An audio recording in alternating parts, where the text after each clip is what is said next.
have a very special treat for you.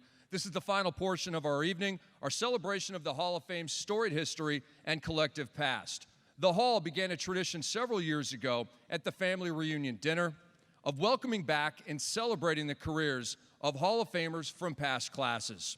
We think it's important to take a few minutes to reminisce with returning family members and to reflect on the lives and careers that built this game and this institution into the world-class facility that it has become. Nice job, by the way, over there, guys. Tonight's esteemed panel will help us celebrate one of the legendary college basketball programs, UCLA. I can see Bill Walton smiling widely right over there. Please join me in welcoming tonight's special guests. We have, from this year's class of 2012, Jamal Wilkes and Reggie Miller.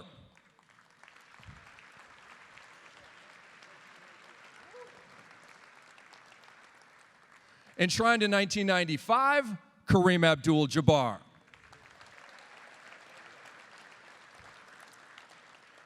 And enshrined in 1993, Meyers.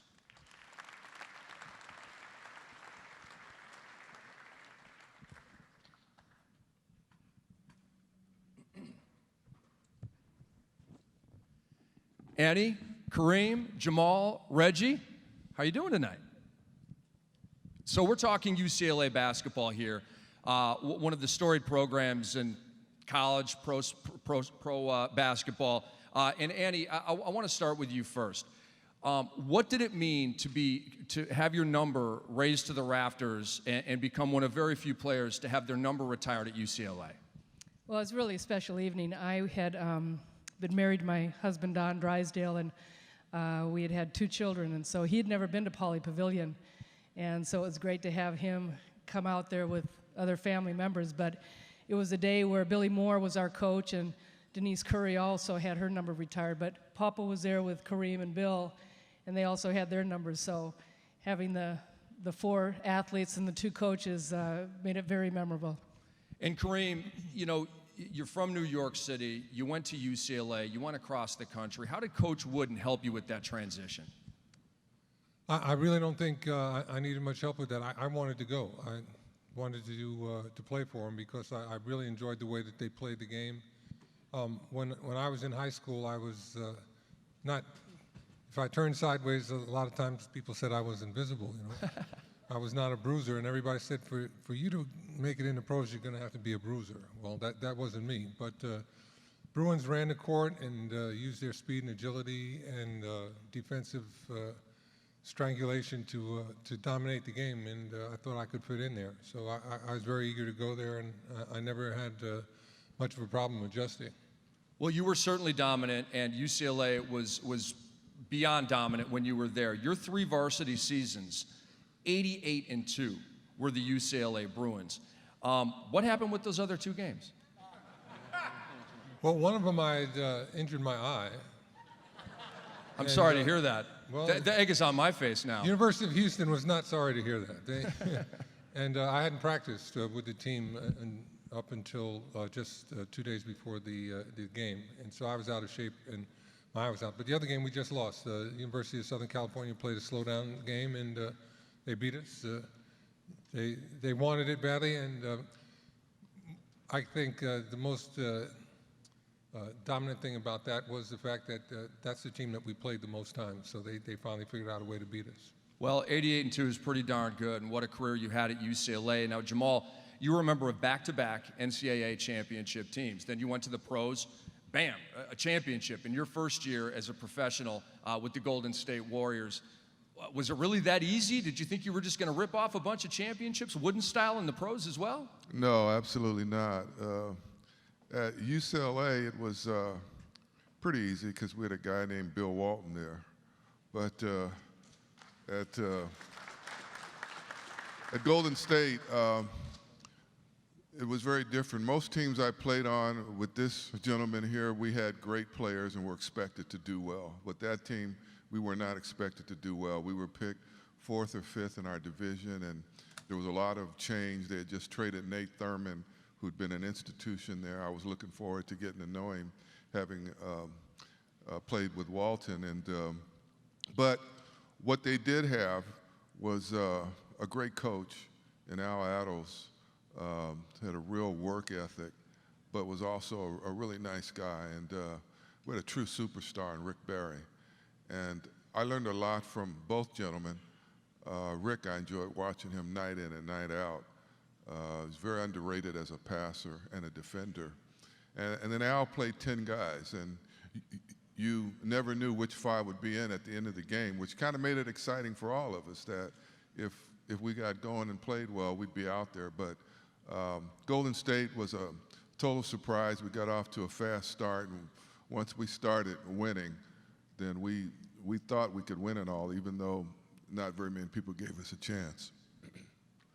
So Reggie, you're on the eve of your enshrinement into the Naismith Memorial Basketball Hall of Fame. Had you not chosen UCLA, would you be sitting here right now? Probably not. First of all, I'm a little humbled. I don't know, I'm quite worthy to be on the stage with these greats, and I don't know how I leapfrogged Bill Walton. He should be up here, but look, it's no secret. You know, Cheryl was at USC, and my father didn't want me to go to USC. He wanted me to kind of break away from that shadow a little bit. Growing up in Riverside, first of all, I'm from Riverside, California, not from LA. For everyone to know that, I'm from Riverside, California. And we grew up KTLA watching these great Bruins men and women play. And first and foremost, to walk into Poly Pavilion for the very first time on a recruiting trip, that's enough said right there. And each and every day when Walt Hazard, as well as Larry Farmer, who was my coaches at UCLA, one of these legends would come by just to observe practice, talk to us, sit us down individually. Those are life's lessons for right there alone.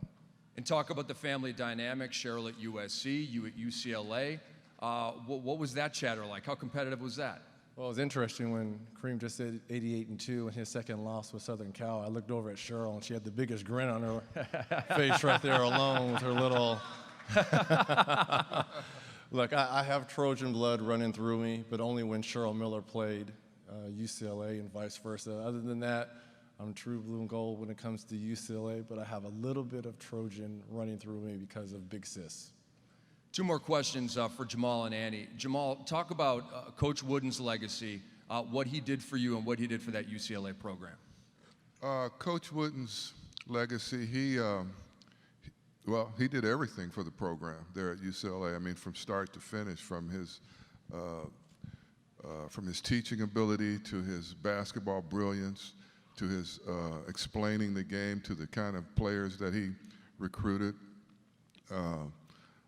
I mean, he was the linchpin, if you will, for the program at UCLA, and he meant everything to the program, and you know, will always be an icon there. But what he did for me personally, while I was there as a student trying to get through school and carry the weight of the tradition that the guys before me had built, I wasn't really thinking about Coach much, honestly. I mean, I didn't want to upset him, I didn't want to cross him, and I just tried to stay out his way and take care of the court and stay out of trouble off the court and do well in school. But as my life changed, and years later, he really became a friend, a mentor. He was a funny guy, and Annie refers to him as Papa.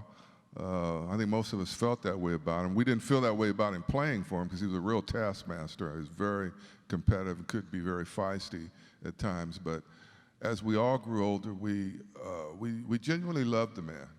And we've all felt very fortunate and privileged and blessed to not just play basketball for him, which was off the chart, but to know him and have him leave his imprint on each and every one of us.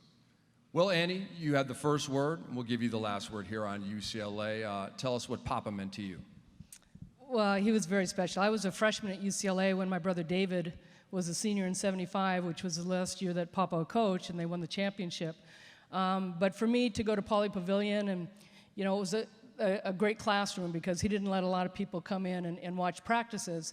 But the repetition every day, it was kind of the same drills every day, and it showed in the games that the guys played. But, you know, I was never one of his boys, but I was certainly one of, people that he represented in my life, that he not only became a mentor and obviously very close, but, like Jamal and Kareem and, Reggie, you went and visited him at his condo, and you never could spend enough time with him. You just knew that you were in the presence of somebody that made you a better person, and you just didn't want to leave. And even up to the day he died at 99, he knew what was going on. And as Jamal said, he had a wonderful sense of humor, and just really kind of sneaky. And Dan, you as well know, but he was very important in my life and made me a better person.